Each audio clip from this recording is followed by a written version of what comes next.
What's going on, family and friends? Welcome back to my YouTube channel. In today's video, I'm going to be going over the mistakes that I made in my fitness journey with meal prepping and nutrition, and hopefully you wouldn't make those same mistakes. Now, before I get into my mistakes, I want to start by sharing with you guys a cautionary tale about how I started my fitness journey. Now, I've been in fitness for more than half of my life. My journey began about 24 years ago. I was fresh out of high school. I was pretty slim, but I was pretty out of shape at the same time. I was on my way to the mall. My friend's brother was picking us up because we were gonna head out to the mall, do a little shopping, and we didn't have cell phones at the time. We had the good old-fashioned house phone. She called me and said she was on her way, and I gathered up all of my things. I heard the horn honk come racing down the stairs, and I realized when I got to the bottom of the stairs that I forgot my wallet. I climbed back up the stairs, guys, and I couldn't even get up half of the stairs without being winded. I had to sit there, do one of these.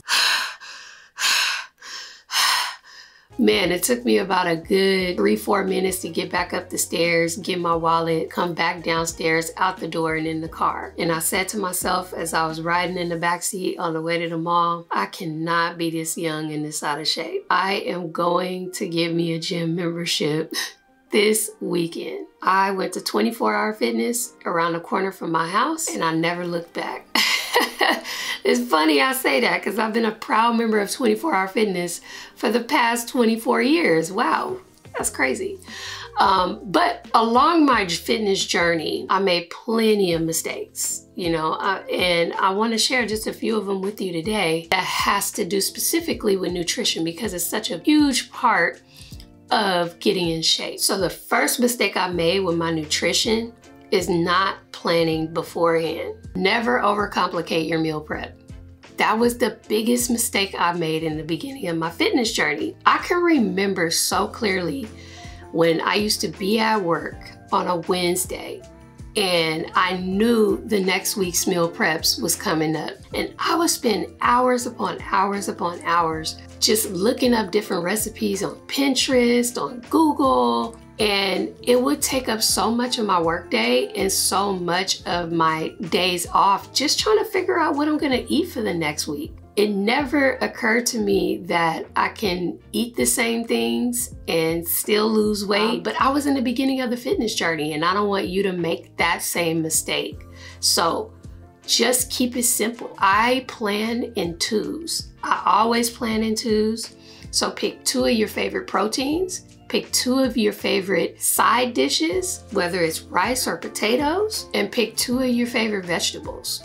And with the combination of 2, you can put together so many combinations of food just by picking 2 of your favorites. So I would start there.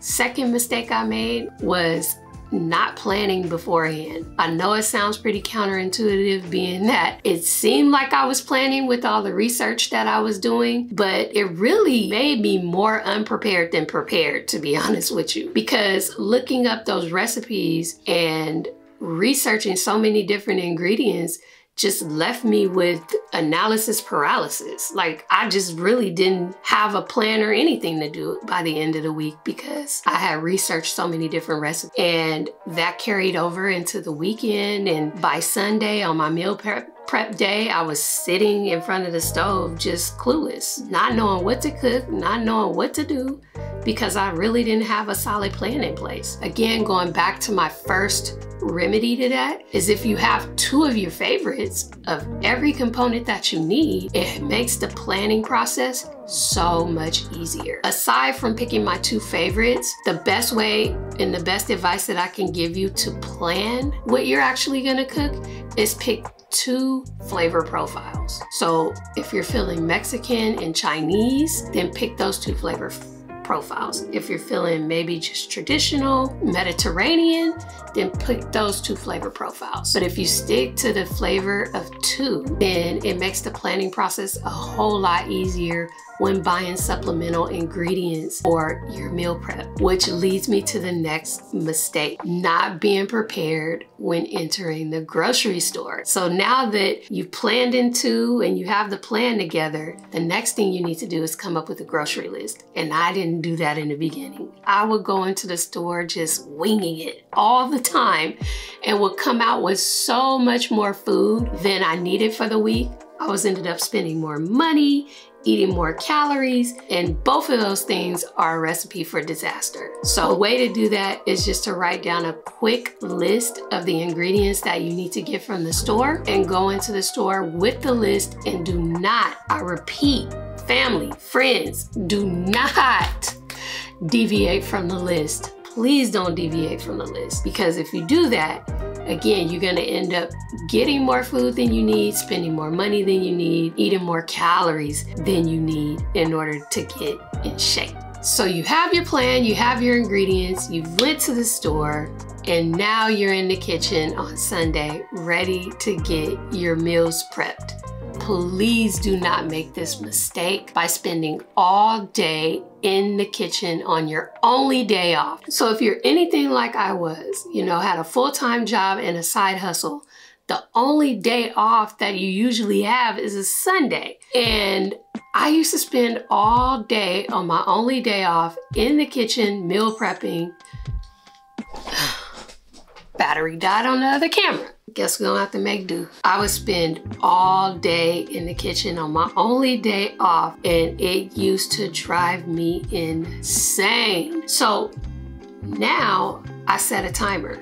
I set a timer for 2 hours, and whatever I get done in the 2 hours is whatever I get done. I've been meal prepping now for over 24 years. So 2 hours might be a little bit too soon for people who are just getting into meal prep. So I would say extend it to 3 hours, but whatever you get done in that 2 to 3 hour period is whatever you get done. You don't want to spend all day in the kitchen, because you're gonna fall out of love with the process and you're gonna regret it every single week, and it's going to lead to you quitting one day. Keep it short, keep it sweet, and come back to it if you need to. Fifth mistake I made was prepping everything for the week at once.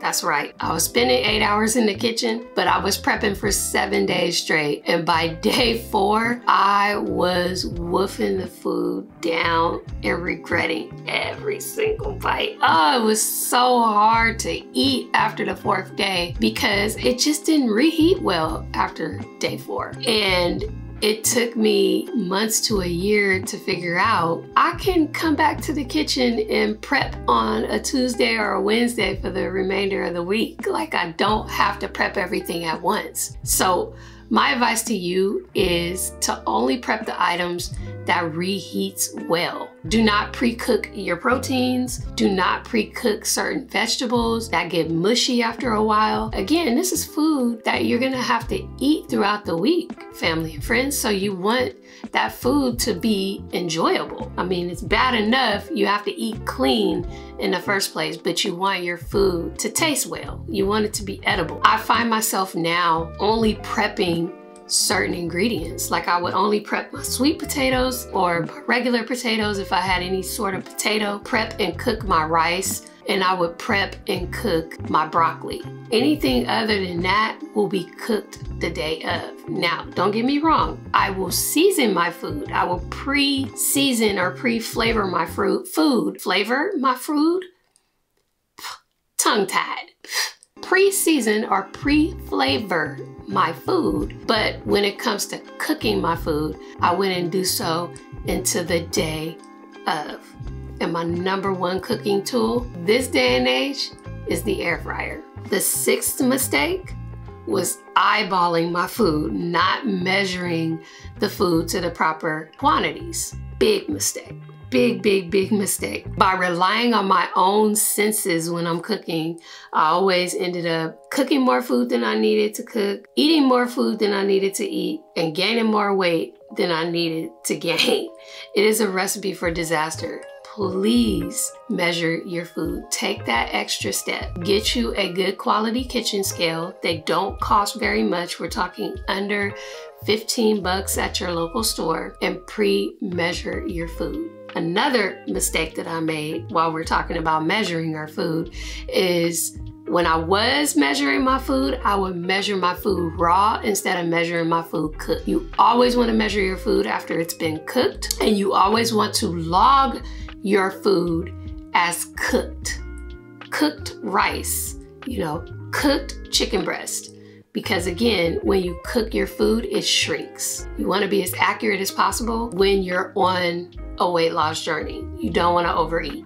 And the last mistake I made was not prioritizing flavors over seasonings. Now let me explain, because there's a key difference between flavors and seasonings. Seasonings contain salt, flavors don't. Salt is the enemy when it comes to weight loss. When you eat high sodium foods, you tend to retain more water, which will manipulate the scale. And when you're on a weight loss journey and the scale is being manipulated, especially by water, something that could be easily prevented, it could set you back mentally.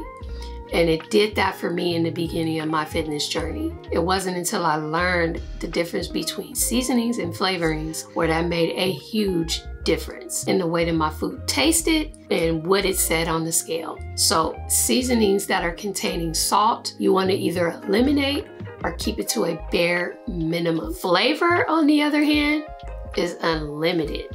And I love flavor over seasonings because flavor adds character to your food. It adds a whole different type of dynamic to your food. It will change the entire profile of your food in the way that it tastes. It can go from high to excellent.